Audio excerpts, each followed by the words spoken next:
ಆತ್ಮೀಯರೇ, ಯುಡೈಸ್ ಪ್ಲಸ್ನಲ್ಲಿ 2025-26ನೇ ಸಾಲಿಗೆ ಸಂಬಂಧಿಸಿದಂತೆ ಸ್ಟೂಡೆಂಟ್ ಮಾಡ್ಯೂಲ್ನಲ್ಲಿ ಡೇಟಾ ಅಪ್ಡೇಟ್ ಮಾಡಿದ್ದೇವೆ. ಈಗ ಯುಡೈಸ್ ಪ್ಲಸ್ನ ಸ್ಟೂಡೆಂಟ್ ಮಾಡ್ಯೂಲನ್ನು ಸರ್ಟಿಫೈ ಮಾಡಬೇಕಾಗಿದೆ. ಅದಕ್ಕೋಸ್ಕರ ಮುಖ್ಯ ಶಿಕ್ಷಕರು ನಿಮ್ಮ ಮೊಬೈಲ್ನಲ್ಲಿ ಯಾವುದಾದ್ರೂ ಒಂದು ಬ್ರೌಸರ್ ಓಪನ್ ಮಾಡ್ಕೊಳ್ಳಿ. ಸರ್ಚ್ನಲ್ಲಿ ಯುಡೈಸ್ ಪ್ಲಸ್ ಅಂತ ಟೈಪ್ ಮಾಡ್ಕೊಂಡು ಸರ್ಚ್ ಕೊಡಿ. ಸರ್ಚ್ ರಿಸಲ್ಟ್ಸಲ್ಲಿ UDISE plus web link hyper link click ಮಾಡಿ. Login for all modules orange colour button click ಮಾಡಿ. ಸೆಲೆಕ್ಟ್ ಸ್ಟೇಟ್ನಲ್ಲಿ ಕರ್ನಾಟಕ ಅಂತ ಸೆಲೆಕ್ಟ್ ಮಾಡಿಕೊಳ್ಳಿ. ಸೊ ನಂತರ ಗೋ ಆರೆಂಜ್ ಕಲರ್ ಬಟನ್ ಮೇಲೆ ಕ್ಲಿಕ್ ಮಾಡಿ. ನಂತರ ಇಲ್ಲಿ student module login orange colour button ಮೇಲೆ ಕ್ಲಿಕ್ ಮಾಡಿ. ಸೊ ನಂತರ ಲಾಗಿನಲ್ಲಿ ನೀವು ಯೂಸರ್ ಐ ಡಿ ಸ್ಥಳದಲ್ಲಿ ನಿಮ್ಮ ಶಾಲೆ ಯುಡೈಸ್ ಸಂಖ್ಯೆ ಕೊಡಿ. ಎಂಟರ್ ಪಾಸ್ವರ್ಡ್ನಲ್ಲಿ ನೀವು ಯುಡೈಸ್ ಪ್ಲಸ್ಗೆ ಸೆಟ್ ಮಾಡಿಕೊಂಡಿರೋ ಪಾಸ್ವರ್ಡ್ ಎಂಟ್ರಿ ಮಾಡಿ ಮತ್ತು ರೆಡ್ ಕಲರ್ನಲ್ಲಿ ಕೊಟ್ಟಿರೋ ಕ್ಯಾಪ್ಚಾವನ್ನು ಎಂಟರ್ ಕ್ಯಾಪ್ಚಾ ಸ್ಥಳದಲ್ಲಿ ಫಿಲ್ ಮಾಡಿ. ನಂತರ ಲಾಗಿನ್ ಬ್ಲೂ ಕಲರ್ ಬಟನ್ ಮೇಲೆ ಕ್ಲಿಕ್ ಮಾಡಿ ಯುಡೈಸ್ ಪ್ಲಸ್ ಸ್ಟೂಡೆಂಟ್ ಮಾಡ್ಯೂಲ್ಗೆ ಹೋಮ್ ಪೇಜ್ಗೆ ಬನ್ನಿ.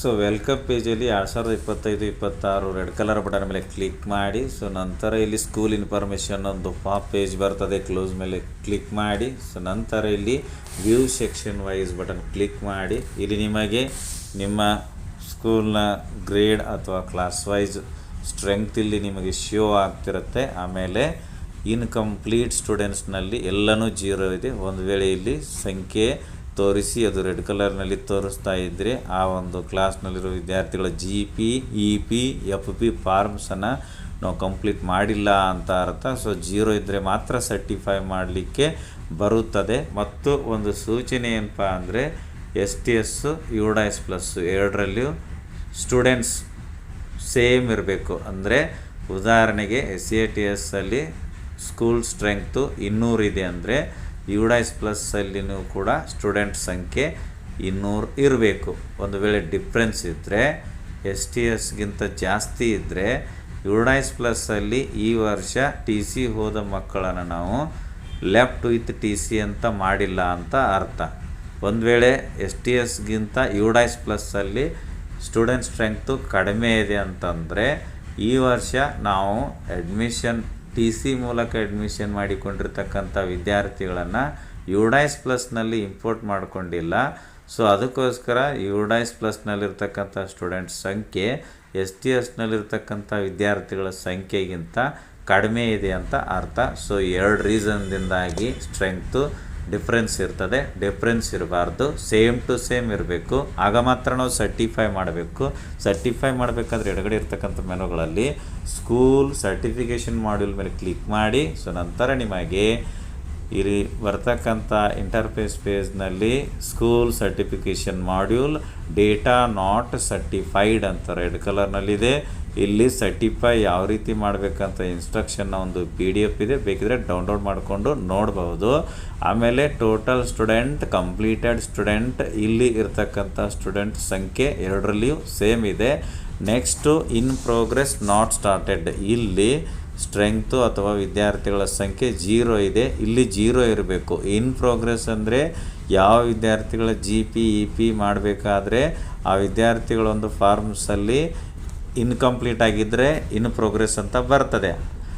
ಮತ್ತು ನಾಟ್ ಸ್ಟಾರ್ಟೆಡ್ ಅಂದರೆ ಈ ಸ್ಕೂಲ್ನಲ್ಲಿರೋ ಸ್ಟೂಡೆಂಟ್ಸ್ಗಳ ಒಂದು GP EP ಇನ್ನೂ ಯಾವ ವಿದ್ಯಾರ್ಥಿಗಳ ಈ ಒಂದು ಫಾರ್ಮ್ಸ್ ನಾವು GP EP FPಗಳನ್ನು ಅಪ್ಡೇಟ್ ಮಾಡಿಲ್ಲ ಅಂದರೆ ಅವು ನಾಟ್ ಸ್ಟಾರ್ಟೆಡ್ ಈ ಒಂದು ಬಾಕ್ಸಲ್ಲಿ ವಿದ್ಯಾರ್ಥಿಗಳ ಸಂಖ್ಯೆ ಬಂದಿರುತ್ತದೆ. ಸೊ ಇಲ್ಲಿ 0 ಇದೆ, ಇನ್ ಪ್ರೋಗ್ರೆಸ್ಸಲ್ಲಿಯೂ 0 ಇದೆ, ಹೀಗಾಗಿ ಸರ್ಟಿಫೈ ಮಾಡ್ಬೋದು. ನಂತರ ಇಲ್ಲಿ ನೋಟ್ ಕೊಟ್ಟಿದ್ದಾರೆ, ಓದ್ಕೊಳ್ಳಿ. ನಂತರ ಇಲ್ಲಿ ಎನ್ರೋಲ್ಮೆಂಟ್ ಸಮ್ರಿ ಡೌನ್ಲೋಡ್ ಅಂತ ಗ್ರೀನ್ ಕಲರ್ ಬಟನ್ ಇದೆ. ಅದರ ಕೆಳಗಡೆ ಇಲ್ಲಿ ಒಂದು ಡಿಕ್ಲರೇಷನ್ ಇದೆ, ಅದರಿಂದ ಒಂದು ಚೆಕ್ ಬಾಕ್ಸ್ ಇದೆ, ಅದರ ಮೇಲೆ ನೀವು ಕ್ಲಿಕ್ ಮಾಡಿ. ಅದರಲ್ಲಿ ಬ್ಲೂ ಕಲರ್ನಲ್ಲಿ ವೈಟ್ ರೈಟ್ ಮಾರ್ಕ್ ಬರ್ತದೆ. ನಂತರ ಸಬ್ಮಿಟ್ ಬ್ಲೂ ಕಲರ್ ಬಟನ್ ಮೇಲೆ ಕ್ಲಿಕ್ ಮಾಡಿ. ಇಲ್ಲಿ ಶ್ಯೂರ್ ಕೇಳುತ್ತೆ, ಓಕೆ ಮೇಲೆ ಕ್ಲಿಕ್ ಮಾಡಿ. ಸೊ ನಂತರ thanks submitting student data certification date and time ಅಂತ ನಿಮಗೆ ಇಲ್ಲಿ ಗ್ರೀನ್ ಕಲರ್ನಲ್ಲಿ ಬರ್ತದೆ. ನಂತರ ಮೇಲ್ಗಡೆ ಸ್ಕ್ರಾಲ್ ಮಾಡಿ. ಸೊ ನೋಡ್ಬೋದು ಇಲ್ಲಿ ಡೇಟಾ ಸರ್ಟಿಫೈಡ್ ಅಂತ ಗ್ರೀನ್ ಕಲರ್ನಲ್ಲಿ ಬಂದಿರುತ್ತದೆ. ಇದನ್ನು ಸರ್ಟಿಫೈ ಮಾಡುವುದಕ್ಕೂ ಮುಂಚೆ ಅದು ರೆಡ್ ಕಲರ್ನಲ್ಲಿ ಇತ್ತು. ಇಲ್ಲಿ ಕೆಳಗಡೆ ಸ್ಕ್ರಾಲ್ ಮಾಡಿ, ಇಲ್ಲಿ ಡೌನ್ಲೋಡ್ ಗ್ರೀನ್ ಕಲರ್ ಬಟನ್ ಇದೆ, ಅದರ ಮೇಲೆ ಕ್ಲಿಕ್ ಮಾಡಿದಾಗ ಇಲ್ಲಿ ಸ್ಕೂಲ್ ಎನ್ರೋಲ್ಮೆಂಟ್ ಕಾರ್ಡ್ ಈ ರೀತಿ ಡೌನ್ಲೋಡ್ ಆಗ್ತದೆ. ಬ್ಯಾಕ್ ಮೇಲೆ ಕ್ಲಿಕ್ ಮಾಡ್ತೇನೆ. ನೀವು ಸರ್ಟಿಫೈ ಮಾಡಿದ ನಂತರವೂ ಕೂಡ ಸ್ಟೂಡೆಂಟ್ ಇಂಪೋರ್ಟ್ ಮಾಡ್ಬೋದು ಮತ್ತು ಸ್ಟೂಡೆಂಟನ್ನು ಯಾರಾದರೂ ಸ್ಕೂಲ್ನಿಂದ ಟಿ ಸಿ ತೆಗೆದುಕೊಂಡು ಹೋದರೆ ಸರ್ಟಿಫೈ ಮಾಡಿದ ನಂತರವೂ ಕೂಡ ಟ್ರಾನ್ಸ್ಫರ್ ಸರ್ಟಿಫಿಕೇಟ್ ಮಾಡಲ್ನಲ್ಲಿ left school with T C ಕೂಡ ಮಾಡ್ಬೋದು. ಆದರೆ ಮತ್ತೆ ಏನು ಮಾಡಬೇಕು, ನಾವು ಸರ್ಟಿಫೈ ಮಾಡ್ಯೂಲ್ಗೆ ಬಂದು ಸ್ಟೂಡೆಂಟ್ ಮಾಡ್ಯೂಲನ್ನು ಈ ರೀತಿ ಸರ್ಟಿಫೈ ಮಾಡಿದಾಗ ಮಾತ್ರ ಸರ್ಟಿಫಿಕೇಷನ್ ಸ್ಟೇಟಸಲ್ಲಿ ಡೇಟಾ ಸರ್ಟಿಫೈಡ್ ಅಂತ ಬರ್ತದೆ. ಇಷ್ಟಾದರೂ ಲೈಕ್ ಮಾಡಿ, ಉಪಯುಕ್ತ ಅನಿಸಿದರೆ ಶೇರ್ ಮಾಡಿ.